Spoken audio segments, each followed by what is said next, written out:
Ce matin, je veux toucher un domaine social. Et je veux parler particulièrement de la famille. Amen. De la famille. Et je veux vous parler de 5 bénédictions familiales. Ou encore 5 promesses que Dieu fait pour nos familles. Les promesses de Dieu sont à proclamer. Dis Amen. Vous savez, lorsqu'on prêche sur certains éléments, ce n'est pas que forcément ces éléments sont présents. Mais c'est que ces éléments sont une promesse de Dieu dans nos vies. Donc même quand on ne les a pas, on peut demander à Dieu de nous les donner. Dis Amen. Amen. Vous avez le piège dans la vie d'un enfant de Dieu, ou bien d'un homme de Dieu, ou bien de quelqu'un. C'est de ne pas prêcher quelque chose parce que, peut-être qu'on ne voit pas ça. Mais même si tu ne vois pas, si Dieu a dit, c'est que ça va apparaître. Dis bien Amen. Dis fort Amen. Je dis toujours aux gens et à chacun de nous, nous devons faire la différence entre la vérité et la réalité. La Bible dit, ma parole est la vérité. Donc, qu'est-ce que la réalité? C'est ce que tu vis. Donc, ce que tu vis n'est pas la vérité. Tu vas dire, mais je vis ça. Oui, mais ce n'est pas la vérité. Si tu vis des difficultés financières, c'est ta réalité. Mais ce n'est pas la vérité. Parce que la vérité, c'est la parole. On est d'accord, non? Et la parole dit quoi? Et mon Dieu pourvoira à tous vos besoins selon sa richesse avec gloire en Jésus-Christ. Donc la vérité dit en fait que Dieu pourvoit à tous tes besoins. Mais la réalité, c'est que tu en as. Amen. Peut-être que tu es malade. C'est la réalité. Personne ne peut le contester. Mais ce n'est pas la vérité. Parce que la vérité dit quoi? Par ces meurtrissures, nous avons été guéris. Et remarque bien que le verbe est composé au passé. Non pas par ces meurtrissures, nous sommes guéris, mais par ces meurtrissures, nous avons été guéris. Donc pour Dieu, ta guérison est déjà effective. Mais tu ne l'as pas encore vu se manifester. Amen. Si tu n'es pas encore marié ou bien tu veux rentrer dans un mariage heureux, c'est peut-être la réalité que tu vis, mais quoi que la Bible dit que celui qui a trouvé une femme a trouvé le bonheur, c'est une grâce qu'il a reçue de la part de l'Éternel. Donc la vérité, c'est que le mariage est un bonheur. Alléluia. Je veux prendre toutes les promesses de Dieu. Les promesses de Dieu sont la vérité. Et ta situation est la réalité. En fait, ce que tu dois faire, c'est que tu dois croire en la vérité en dépit de la réalité. C'est ça la foi. C'est pourquoi on dit Abraham a cru au-delà de tout quoi? De toute espérance. En d'autres termes, tout lui indiquait qu'il ne devait plus croire. Tout lui indiquait que ça n'allait pas être possible. Mais il a décidé de croire. Est-ce qu'il y a des enfants d'Abraham ici? Pardon, dis bien Amen. Dieu dit tu vas avoir un enfant.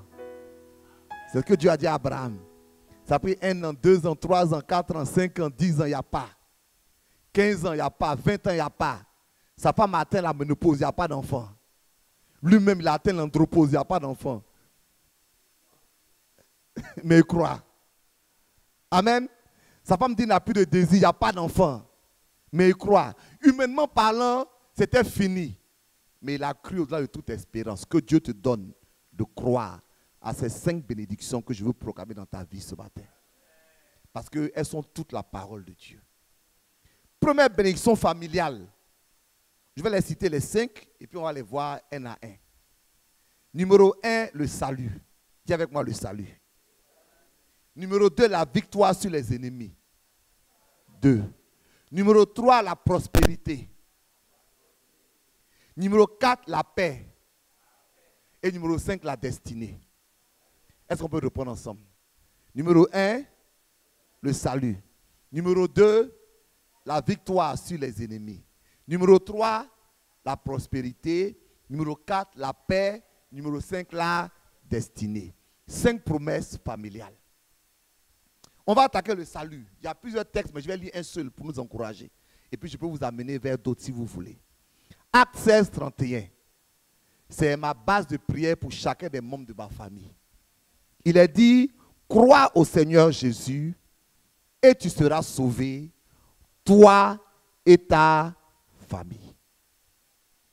C'est écrit, mais ce n'est pas écrit. Noir sur blanc. Si ton mari n'est pas sauvé, crois au Seigneur Jésus, tu seras sauvé ainsi que ton mari. Si ta femme n'est pas sauvée, crois au Seigneur, tu seras sauvé ainsi que ta femme. Si ton enfant n'est pas sauvé, crois au Seigneur, tu seras sauvé, toi et tes enfants. Je dis, c'est la vérité. La réalité, c'est peut-être autre chose. Amen. Billy Graham, qui est l'un des plus grands prédicateurs du monde, avait 2 enfants, au moins que je connais, des drogués notables. Drogués pas avec le hashish, et la cocaïne, et des drogues dures, perdues. Mais il a continué à prêcher. Aujourd'hui, son fils est celui qui lui a succédé dans le ministère d'évangéliste. C'est lui qui conduit son ministère. Mais pendant plusieurs années, son enfant était un drogué. Son enfant était rejeté. Mais pourtant, la Bible dit, crois au Seigneur Jésus, tu seras sauvé, toi et ta famille. Il faut croire que ton enfant sera sauvé. Quel que soit ce que tu traverses et ce que tu vois de lui, ne regarde pas la vérité, du moins ne regarde pas la réalité, mais regarde la vérité de la promesse de Dieu. Et Dieu le fera. Parce que Dieu n'est pas un menteur. Dieu le fera. Tu sais, ton enfant, il ne sait pas qu'il tourne pour rien. Parce qu'il est déjà consacré à Dieu. Dieu l'a déjà attrapé. Dieu l'a déjà sauvé. Il fait son expérience. Il va tourner jusqu'à... Il va revenir. Parce que crois au Seigneur Jésus, tu seras sauvé, toi et ta famille. Charles Finney était un évangéliste qui était reconnu. Dieu l'avait beaucoup utilisé. Et il avait une liste de parents pour qu'ils priaient, pour qu'ils soient sauvés. Quand un est sauvé, il coche son nom. Il se trouve qu'il est mort et ils n'étaient pas tous sauvés. Mais le jour de son enterrement, le prédicateur a prêché. Et il a dit qu'il veut donner sa vie à Jésus. Tous les parents qu'il avait cochés et qui n'ont pas encore donné leur vie au Seigneur ont levé la main. Il n'a pas vu leur salut de son vivant. Mais Dieu, qui est le Dieu fidèle, s'est assuré que bien qu'il soit mort, le salut de Dieu allait trouver ses parents. Crois au Seigneur, ton papa sera sauvé. Dis Amen. Prie pour lui tous les jours. Parce que c'est une promesse. Prie pour lui. Mon père, j'ai prié pour lui toute ma vie. Parce qu'il était d'abord athée plus ou moins, ensuite musulman. Et c'était difficile en tant qu'un homme âgé musulman, souvent de lui parler de l'évangile. Mais crois au Seigneur, tu seras sauvé, toi et ta famille. Il était gravement malade. Et je l'ai rencontré à l'hôpital, c'était un 31 décembre. C'est une histoire vraie. Et j'étais seul à lui dans la chambre. Il dit, papa, je veux te parler de Jésus. Il dit, parle-moi mon fils. Et je lui ai parlé de Jésus. Et je lui ai dit, est-ce que tu veux que je prie pour toi, pour que tu acceptes Jésus? Il dit, oui. Et j'ai prié pour lui. Et ce jour, c'était un 31 décembre. Et donc, je venais pour la veiller à l'église. En fait, c'est la dernière fois que je l'ai vu. Parce que quand je suis venu, malheureusement, on m'a dit qu'il était parti. Mais ce qui m'a réjoui, c'est qu'avant de partir, il a fait cette prière avec moi. Crois au Seigneur Jésus. Toi et ta famille, vous serez sauvés. Dieu est capable de sauver ton père. Il est capable de sauver ton frère. Il est capable de sauver ton fils. Il faut croire cela. Il ne faut jamais perdre espoir pour le salut de ta famille. Oh Dieu, mais ma soeur est là. Marie-Claude lève la main. Mireille lève la main. Voilà, j'ai beaucoup prié pour elle. Et elles sont là aujourd'hui.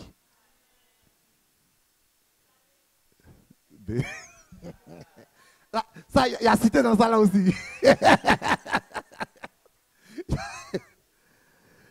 C'est juste pour t'encourager, mon frère. Crois au Seigneur. Dis avec moi, crois au Seigneur Jésus. Et tu seras sauvé. toi et ta famille. Dieu veut sauver ta famille. Ton papa, ta maman, tes frères, tes soeurs, tes enfants, prie pour eux tous les jours. Dieu va trouver un moyen de les sauver. Amen. Amen. Acte 2, 39. On va lire 38 à 39. On dit, Pierre leur dit, repentez-vous et que chacun de vous soit baptisé au nom de Jésus-Christ pour le pardon de vos péchés et vous recevez le don du Saint-Esprit. Le verset 39, car la promesse est pour vous, pour vos enfants. Dis Amen. Donc il y a une promesse pour mes enfants. Et je la saisis au nom de Jésus. Promesse numéro 1, c'est quoi? Dis avec moi le salut. Le salut. La promesse pour ma famille, c'est le salut. Et tous les jours, il faut que je prie pour que cette promesse-là s'accomplisse. La deuxième promesse, c'est la victoire sur les ennemis. Psaume 127, du verset 3 au verset 5. Je fais la lecture. Je peux y aller? Voici des fils sont un héritage de l'Éternel. Le fruit des entrailles est une récompense. Comme les flèches dans la main d'un guerrier, ainsi sont les fils de la jeunesse. Heureux l'homme qui en a rempli son carquois, ils ne seront pas confus quand ils parleront avec des ennemis à la porte. Vous savez, chaque famille a des ennemis. C'est vrai. Dans le monde spirituel, quand on parle de liens familiaux, les gens qui t'attaquent, des sorciers, ils attaquent quoi? Ta famille. C'est vrai, mais c'est faux. Ils attaquent ta famille. Ils attaquent ton époux, ton époux, tes enfants. En tout cas, vous là, vous n'allez pas réussir. Ta réussite leur donne mal à la tête. Mais ils vont devenir fous de mal de tête. Parce qu'ils vont réussir au nom de Jésus. Ils ont choisi les mauvaises personnes pour attaquer. Et la Bible dit que Dieu te donnera la victoire devant tes ennemis à la porte. Dis Amen. À la porte, c'est là où on prend les décisions. À la porte, c'est là où les situations importantes sont réglées. Et donc, quel que soit ce qui va se passer, crois que tu as la victoire au nom de Jésus. Est-ce que je peux voir une main levée? Nous sommes en Afrique et nous avons beaucoup peur, peut-être avec raison, des liens familiaux, des liens ancestraux, tout ça.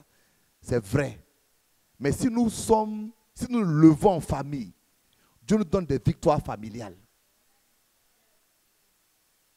Donc, plutôt que de pleurer sur les liens familiaux, prends tous tes parents. Amen. Organisez un moment de jeûne et de prière. Parce que Dieu vous donnera la victoire à la porte.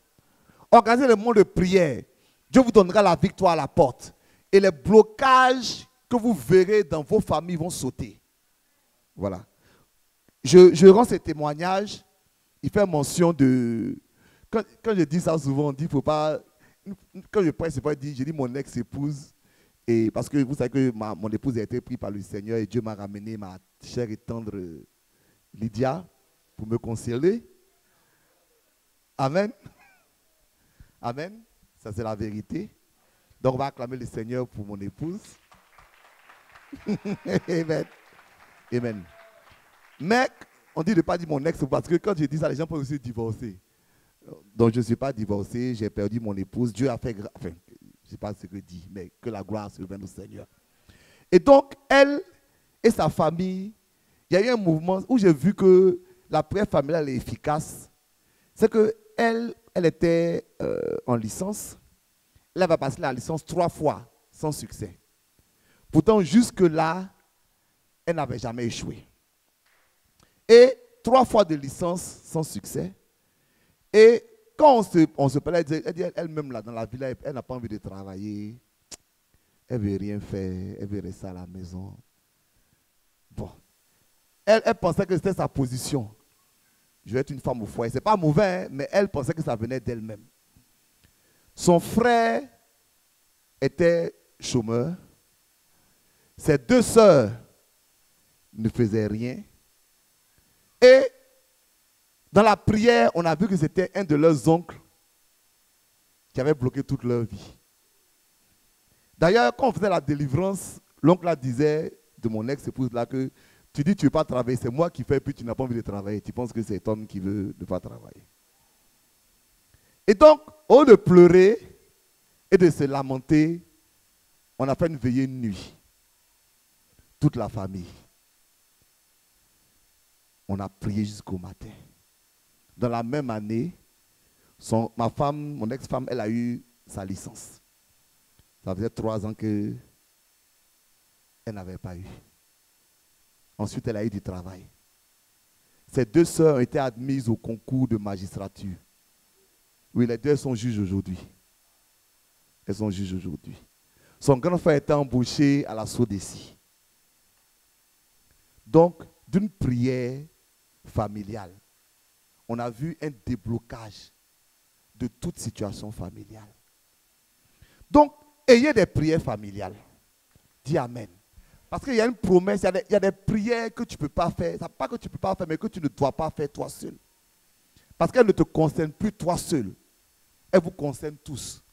Et souvent, il ne faut pas penser que tu vas être libéré toi seul. Dis Amen. Dis Amen. On dit toi et tes enfants, ça dit toi et ta famille, il y a une victoire collective qui t'attend. Est-ce que je parle à quelqu'un? Si tu vois un blocage familial, organise des prières familiales. Et tu verras une délivrance familiale. Même si tes parents ne sont pas chrétiens, il faut leur dire de venir prier. Et tu sais qu'ils vont accepter. Ils vont bien accepter. Ils vont venir te suivre. Ils ne viennent pas à l'église mais ils aiment prier. Ce n'est pas grave. Première promesse, le salut. Deuxième promesse, la victoire sur nos ennemis. Troisième promesse, la prospérité. Psaume 128. Donc, troisième promesse, la prospérité. Psaume 128, on lira le verset 2, 3 et 4. On dit, tu jouis alors du travail de tes mains. Tu es heureux, tu prospères. Ta femme est comme une vigne féconde dans l'intérieur de ta maison. Tes fils sont comme des plants d'olivier autour de ta table. C'est ainsi qu'est béni l'homme qui craint l'Éternel. On dit, tu jouis de ton travail, tu prospères. Et cette prospérité est une prospérité familiale. On parle de ta femme, de tes fils. Donc, ce n'est pas une prospérité pour toi seul. Dis Amen. C'est une prospérité familiale. Donc, vraiment, bien aimé, la prospérité familiale est une bénédiction que Dieu veut t'accorder. C'est-à-dire, pour simplifier, il faut qu'il y ait toujours à manger chez toi à la maison. Amen. Pour simplifier, il faut que tu aies les moyens pour que ceux de ta famille soient bien, se soignent, qu'ils puissent aller à l'école. On va citer quoi encore? On va citer, on est ensemble, hein? Je fais un message le plus simple possible pour qu'on comprenne. On est d'accord, non?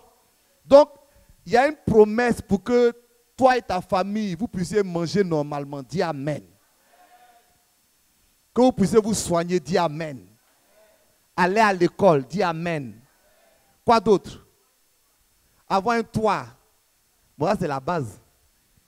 Si vous dormez dehors, c'est compliqué. Toi et ta famille. Amen. Est-ce que cette promesse s'accomplisse dans ta vie au nom de Jésus?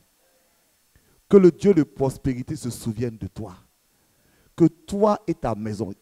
Quand je dis la vérité et la réalité, si ça là, ce n'est pas ta réalité, c'est pas, tu ne vois pas ça, crois et prie pour que ça s'accomplisse. Parce que c'est la promesse de Dieu. Dis Amen. Si ton locataire ou bien ton, comment on appelle ça, propriétaire te poursuit tous les 10, il faut que ça s'arrête au nom de Jésus.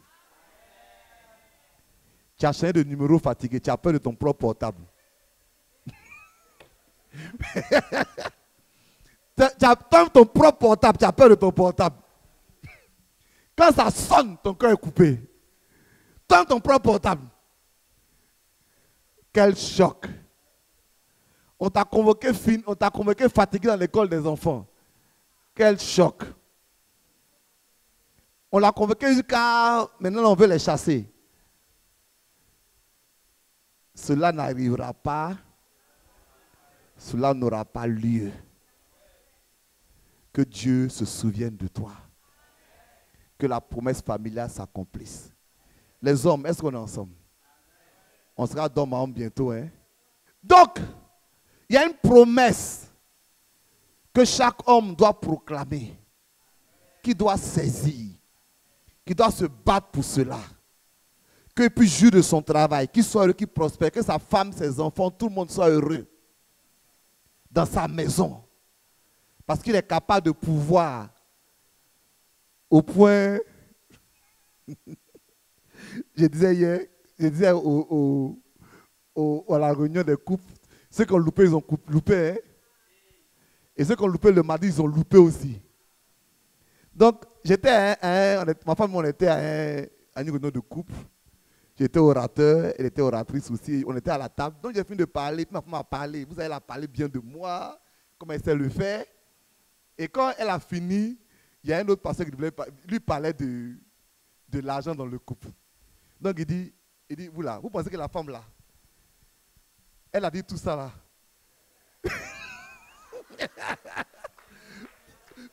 Il n'est pas bien. Il dit, vous pensez que si l'homme ne donnait pas l'argent, elle allait parler comme ça.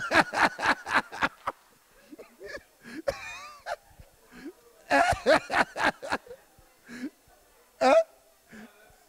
Elle dit tout ce qu'elle a dit là. Vous croyez que si l'homme ne donnait pas, elle allait parler tout ça. Elle allait faire ça là. C'est pas trop faux aussi, hein? C'est pas trop faux. Hein? C'est vrai, non? Tu n'as su rien et puis tu veux comprendre dans la cour. C'est comme une femme, c'est pas qu'elle parle avec son mari à la maison. Un dimanche, c'est pas qu'elle est légale comme ça, le nourrir. Un homme exceptionnel. Elle se lève au cœur. Elle dit, quel homme exceptionnel ça? C'est sa femme qui parle comme ça. Hein? D'accord. Eux là, ils ont leur problème à régler. Ok. Que Dieu nous donne la prospérité familiale. Que le manque s'éloigne de nos maisons. Et si nous sommes dans des challenges, nous devons prier et pleurer devant Dieu pour que cette promesse s'accomplisse. Que le manque de nourriture, le manque de moyens, le manque de soins ne soit pas notre partage. Alléluia. Je continue à lire. Psaume 144, verset 12 à 15. Je lis encore. Nos fils sont comme des plantes qui croissent dans leur jeunesse. Nos filles comme des colonnes sculptées qui font l'ornement des palais. Nos greniers sont pleins, regorgeant de toute espèce de provisions. Nos troupeaux se multiplient par milliers, par 10 milliers dans nos campagnes. Nos génies sont fécondes, point de désastre, point de captivité, point de cri dans nos rues. Dis Amen. Que cette promesse s'attache à ta vie. Que Dieu remplisse ton grenier. De sorte que tes enfants soient comme des plantes et tes filles comme des colonnes dans ta maison. Sois béni. Première promesse, le salut. Deuxième promesse, la victoire sur nos ennemis. Troisième promesse, la prospérité. Quatrième promesse, la paix. On va lire 1 Samuel 25, 6. Vous lui parlerez ainsi, pour la vie soit en paix, et que la paix soit avec ta maison et tout ce qui t'appartient. Le mot paix, c'est le mot shalom en hébreu. Ça ne veut pas vraiment dire l'absence, ce n'est pas seulement l'absence de conflit. C'est un environnement où tout le monde se sent heureux. Dis Amen. Dis Amen.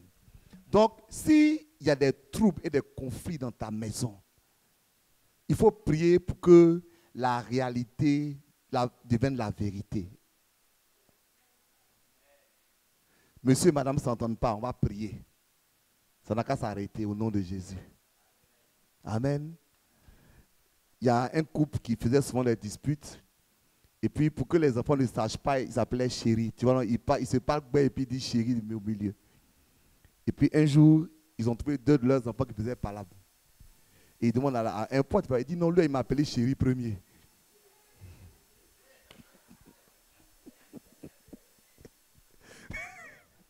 Et parce que chéri, c'est injure. Parce que chaque fois que les gars mettent chéri, ce qu'ils mettent derrière là, c'est pas bon. Chéri, je n'aime pas ça. Chéri, pourquoi tu fais comme ça? Chéri, tu vas voir ce qui est fait. Donc, les enfants, eux, chéri, c'est une injure. Donc, ils font parler, ils disent, il y a quoi? Ils disent, non, il m'a appelé chéri premier. C'est pas pourquoi il m'appelle chéri. C'est pas ce que je lui ai fait. Que le chéri devienne un chéri réel. Dis Amen. La paix dans nos maisons, la paix dans nos foyers. Ce n'est pas seulement la maison, c'est plus que le foyer. c'est tous les gens qui sont dans la maison. La paix avec nos enfants. Dis Amen. La paix même avec nos servants, toutes les personnes qui sont chez nous. Dis Amen. Dis Amen. C'est vrai, les servants sont devenus difficiles, hein, je suis d'accord. Mais il y a des patrons qui sont difficiles aussi, il faut dire la vérité. Amen. Servant est venu chez toi, la noire, la claire, la grosse, la mince, la petite, la djoula, la senoufo, la gouro, la baoulé. Tu dis non, les baoulés ne sont pas bien, les filles du Nord sont bien. Tu envoies les filles du Nord. Les filles, c'est les filles Koulango. J'ai dit. Tu as passé toutes les qualités en revue. Il n'y a pas une qui est restée. Donc peut-être, hein, c'est une éventualité. Je vais dire quelque chose. Est-ce que tu es prêt à entendre ce que j'ai dit? C'est-à-dire, nous avons tous un effort à faire dans notre caractère. Et quand Dieu nous envoie de manière régulière des gens qui challengent notre caractère, c'est que quelque part, Dieu veut corriger quelque chose. Non, c'est comme ça. Non. Quand Dieu t'envoie toujours des personnes qui challengent la même chose de ton caractère, c'est que Dieu veut corriger quelque chose. Il y a beaucoup de ça, mais toutes celles qui viennent là, elles t'énervent sur la même chose. Ce n'est pas une autre chose, hein. C'est la même chose. Elles t'énervent. Je ne comprends pas. Elles ne sont pas toutes comme ça. C'est toi qui es comme ça. Je n'ai pas dit qu'elles ont toutes raison. Il dit simplement que quelque part, Dieu veut te changer. Dis avec moi la paix. Je n'ai pas entendu beaucoup de amen, mais ce n'est pas grave, j'ai parlé quand même. J'ai parlé quand même. J'ai parlé quand même. Hein? Il faut retenir ce que je dis. La paix dans le foyer, la paix dans les familles, la paix dans vos relations. C'est pourquoi la Bible dit, enfants, soyez soumis à vos parents. Mais on dit, parents, ne faites pas quoi? N'aigrissez pas vos enfants. Il ne faut pas les aigrir. Donc tu peux en tant que parent être responsable du manque de paix. En faisant quoi? En aigrissant ton enfant. C'est-à-dire quoi? Tu l'irrites. Tu ne dis jamais rien de bon sur lui. Rien de ce qu'il fait ne te satisfait. Oui, les enfants doivent être soumis. Mais les enfants aussi, ils ont leur personnalité. J'étais une fois on était dans une rencontre entre parents et enfants. J'étais tellement ri. On faisait, puis il y a un enfant, il y a une fille qui dit, oui, mais nous, on a notre volonté. Sa maman dit, je paye ton riz. Je paye ton école. Et puis toi, tu as volonté.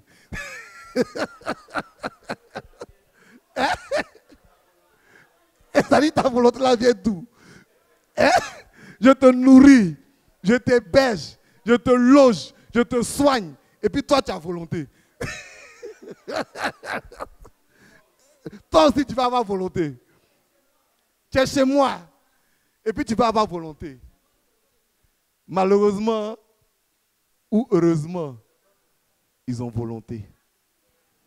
Et quand on dit n'aigrissez pas, prenez aussi en compte leur volonté, leur projet, leur désir.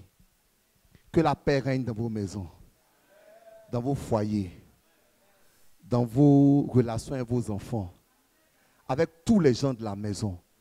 Quand on rentre chez vous, ça crée un havre de paix.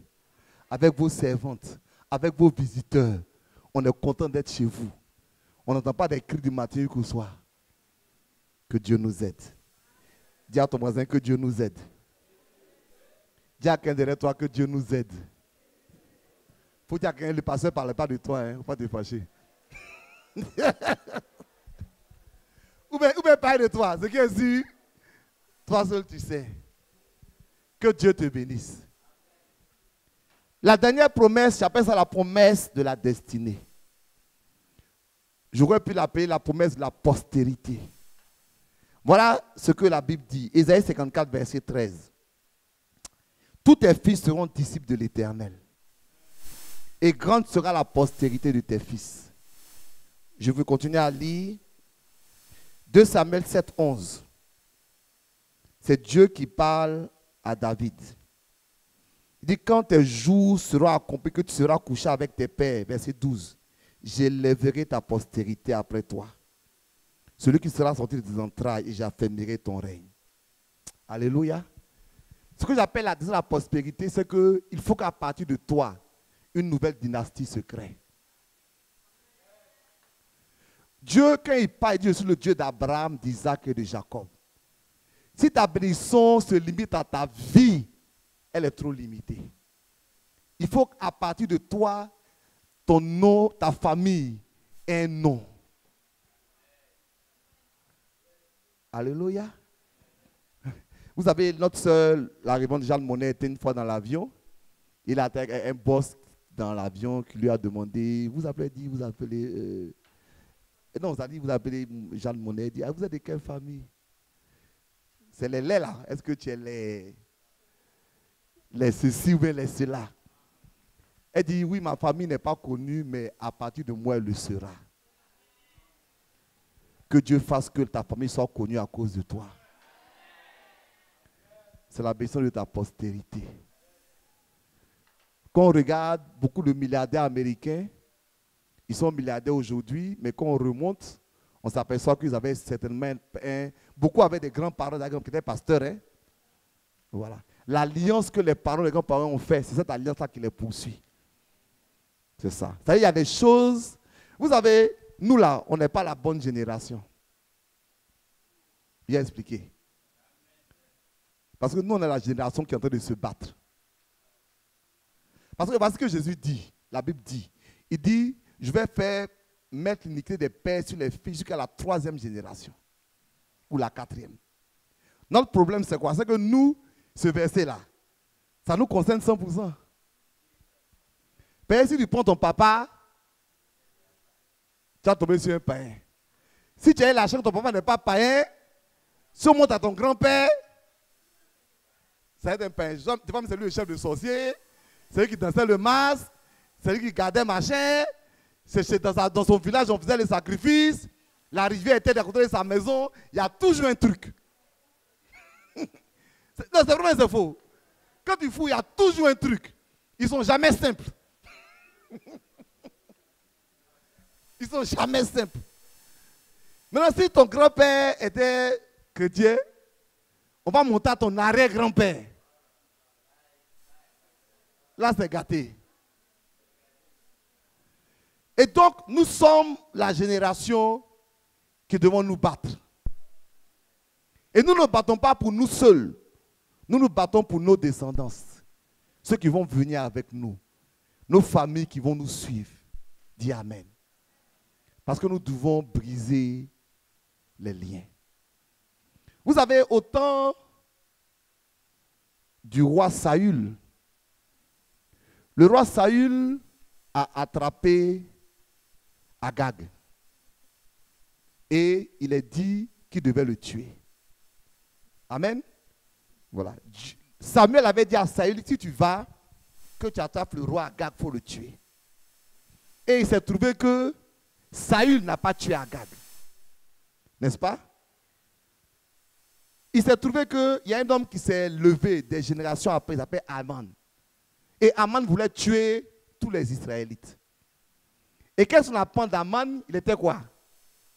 Il était Agagite. En d'autres termes, c'était un descendant. Donc le combat que tu as laissé là, tu l'as laissé à tes enfants. En plus, je veux que la promesse de la postérité soit nôtre. Que après nous là, après toi, ton nom devient un autre nom. Que tu sois le dernier qui a combattu certaines choses. Que tu dégages la voie pour tes enfants, pour les enfants de tes enfants, pour toutes les générations qui vont te suivre. Que la voie soit dégagée au nom de Jésus. 5 promesses pour la famille. On va dire promesse numéro 1, c'est quoi? Crois au Seigneur Jésus, toi et ta famille, vous serez sauvés. Claire. Deuxième promesse. Toi et tes enfants, vous allez triompher de vos ennemis à la porte. Ou bien ce n'est pas ça? Troisième promesse. La prospérité.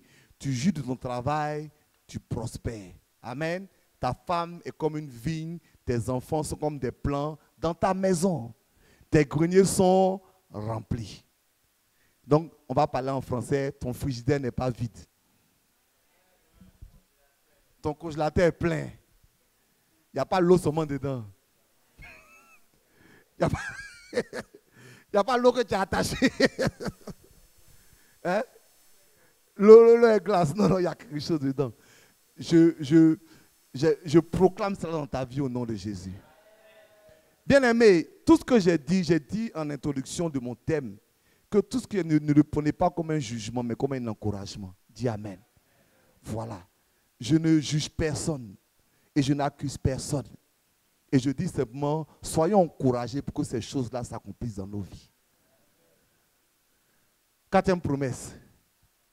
Que la paix soit dans ta maison. Il ne faut plus que ta maison soit un ring, un pushing ball. Voilà. Vous savez, quand on arrive là-bas, c'est pour être l'arbitre. Je me rappelle d'un obsèque. Moi, je suis parti saluer la veuve. J'arrive au milieu là-bas. Là. Je suis venu arbitre. La belle famille est là. La veuve. Et puis maintenant, vous savez, et puis c'est moi maintenant que, moi le visiteur, c'est moi on prend maintenant, dit bon, mais pasteur, qu'est-ce que tu penses de ça? L'autre dit, mais pasteur, je suis bloqué au milieu.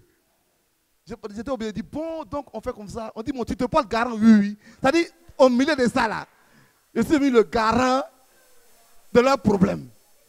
C'est-à-dire, en d'autres termes, ils ont trempé leur problème sur mon dos, et puis on dit, débrouille-toi. Donc, c'est pas fini, après que ça chauffe là, elle m'appelle, pasteur, tu as vu ce que...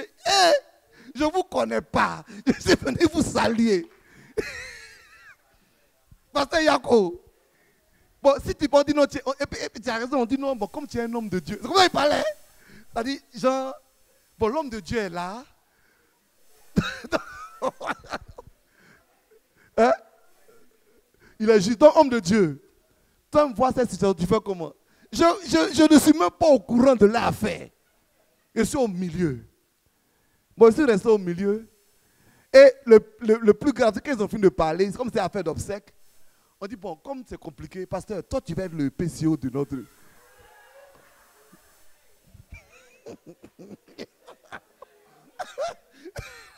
Donc, les gars m'ont établi PCO de funérailles sur place là.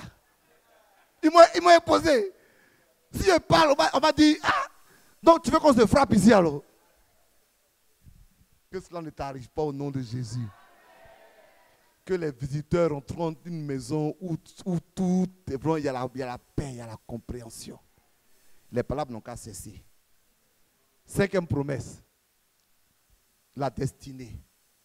Ta famille va prendre un nouveau nom. Ça va commencer avec toi.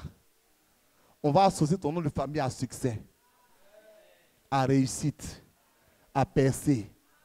Si tu étais associé à négativité dans le passé, avec toi, ça va s'arrêter. Quand on va citer ton nom, on dit, ah, tu vas être dans les laits aussi. Voilà, lait. On dit, ah, mais c'est lait. Ah, d'accord. Les Blancs, ils ont réussi ça, hein, les Occidentaux. Quand tu prends une famille, là, tu vois que l'autre est avocat, l'autre est juge. Même quand l'autre est danseur, il est danseur à succès. Je ne sais pas comment ils font pour eux. Remarque ça, hein? Souvent, il y a des alliances au-dessus. Et des alliances bibliques au-dessus. Comme j'ai dit, quand tu remontes beaucoup de générations, tu vas trouver un homme et une femme qui a payé le prix. Que ce prix, tu puisses le payer pour que tes enfants, les enfants de tes enfants, ceux qui te succéderont, rentrent dans la grâce. 5 promesses familiales. Est-ce qu'on peut se tenir debout, s'il vous plaît? Et puis, on va les proclamer sur nos vies ce matin. Que Dieu bénisse ta famille. Lève la main avec moi. Tu vas prier, tu vas dire, Seigneur, je te confie tous mes parents. Crois au Seigneur Jésus et tu seras sauvé. Toi et ta famille. C'est une promesse. Ce n'est pas ce que tu vois qui est important. S'il est musulman, prie pour lui. S'il est athée, prie. Si c'est un soulard, prie pour lui. Si c'est un chercheur de femmes, prie pour lui. S'il est drogué, prie pour lui. Ne dis pas lui là même, on peut pas faire quelque chose pour lui. Faut pas, ça c'est pas toi ton. Faut laisser ça. Prie pour lui. Alléluia. On lève les mains, on prie pour nos familles. Seigneur, merci. Crois au Seigneur Jésus. Tu seras sauvé, toi et ta famille. Je te prie ce matin pour chaque membre de nos familles. Je te prie pour nos conjoints qui ne sont pas encore sauvés. Tu les sauves. Je te prie pour nos enfants qui sont encore dans la perdition. Tu les ramènes. Tu les sauves. Je te prie pour nos frères et nos soeurs qui ne te connaissent pas. Tu les sauves. Parce que tu as promis. La Bible dit dans Actes des Apôtres que le chef de la synagogue et toute sa famille se sont convertis. C'est donc tu peux sauver toute une famille. Sauve nos familles. Sauve nos familles. Sauve nos familles. On va lever les mains, on va prier pour que Dieu nous donne la victoire sur l'adversité familiale. Que Dieu nous donne la victoire sur ceux qui veulent détruire nos familles. Tu ne vas pas entendre maintenant que quelqu'un de ta famille a un problème parce que tu vas prier. Seigneur, donne-nous la victoire sur l'adversité familiale. Donne-nous la victoire sur les ennemis de nos familles. Ceux qui attaquent nos maisons, ceux qui attaquent nos familles, ceux qui attaquent nos foyers. Nous prenons la victoire au nom de Jésus. Nous prenons la victoire au nom de Jésus. Nous prenons la victoire au nom de Jésus. Nous prenons la victoire au nom de Jésus. Nous prenons la victoire au nom de Jésus. Merci pour la victoire. Merci pour la victoire. Père, nous voulons voir nos ennemis vaincus. Seigneur, ils ne vont pas réussir parce que nous prions pour nos familles. On va prier, mon frère, ma soeur, pour que Dieu nous donne la prospérité familiale. Alléluia. Que le manque s'éloigne de nos maisons. Que les problèmes financiers s'éloignent. Lève les mains, il faut prier, il faut croire que Dieu a envoyé ce message pour te bénir. Aie la foi de ce que ce message va s'accomplir. Merci Père. Tu bénis nos familles. Tu bénis nos familles. Tu bénis nos familles. Tu chasses le manque, Seigneur. Tu chasses le manque, Seigneur. Tu apportes l'abondance dans nos maisons. Tu apportes l'abondance dans nos maisons. Tu apportes l'abondance dans nos maisons. Tu bénis nos familles. Merci Père. Merci Père. Merci Père. Nous appelons la paix maintenant dans nos maisons. La paix de Dieu. Les palabres s'éloignent, les incompréhensions. Monsieur, madame qui font palabres, les enfants qui font palabres. Tout ça, on demande à Dieu d'apporter une atmosphère paisible dans nos maisons. Père, une atmosphère paisible. Une compréhension totale. Une union dans nos maisons. Nous chassons la division. Nous chassons les palabres. Nous chassons l'incompréhension. Nous chassons ces choses qui veulent diviser nos foyers. Nous appelons la vie de Dieu dans nos foyers. Bénis-nous, Seigneur. Bénis-nous, Seigneur. Nous prions pour terminer que Dieu nous donne une dynastie glorieuse. Une postérité glorieuse. Ne dis pas que ce n'est pas possible parce que ceux dont les noms sont quelque part, c'est les enfants de quelqu'un aussi.